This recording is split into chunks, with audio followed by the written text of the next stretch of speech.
بسم الله الرحمن الرحيم. كل نفس ذائقة الموت. وقال النبي صلى الله عليه وسلم زوروا القبور فإنها تذكر الموت.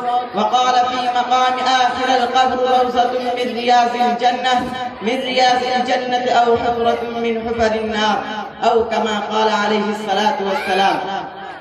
محترم بزرگوں اور دوستوں، ارباب خاص و عام لوگوں نے ہر چیز پر اختلاف کیا ہے اور اپنے اپنے خیالات پیش کرتے ہیں اور اپنا علیحدہ نظریہ بیان کرتے ہیں کہ اختلاف کی دنیا مثل مشہور ہے. جتنے منہ اتنے ہی بات، یہاں تک کہ اس دنیا نے خالق الارض والسماوات کی ذات اقدس کو نہیں چھوڑا.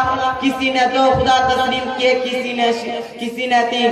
خیر و شر کے خدا الگ الگ مانے. مشرکین عرب نے 360 خدا مانے اور ہندو مذہب کے لوگوں نے تو حد ہی کر دی اور کہہ دیا تھا کہ 33 کروڑ خدا ہے.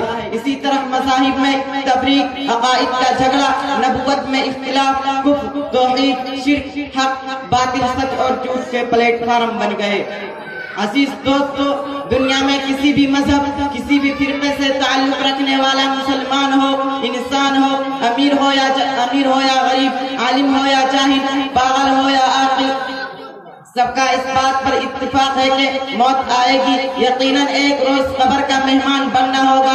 جو دنیا میں آیا ایک دن قبر کے طرف جائے گا.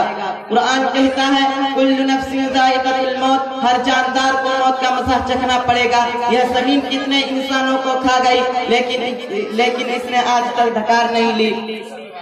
حضرت سلیمان علیہ السلام کے پاس موت کا فرشتہ اس وقت آتے ہیں جب آپ بیت المقدس کی تعمیر کرا رہے تھے. فرشتے نے اللہ کا پیغام سنایا. حضرت سلیمان علیہ السلام کو بڑی فکر ہوئی کہ رب العالمین کا پیغام آ گیا اور ابھی بیت المقدس کی تعمیر باقی ہے. حضرت سلیمان علیہ السلام نے فرمایا اے فرشتے جا کر اللہ سے عرض کرو کہ اے اللہ تیرے بندہ تھوڑی دیر مہلت مانگتا ہے اور اس لیے کہ آپ کی گھر کی تعمیر باقی ہے. وہ بادشاہ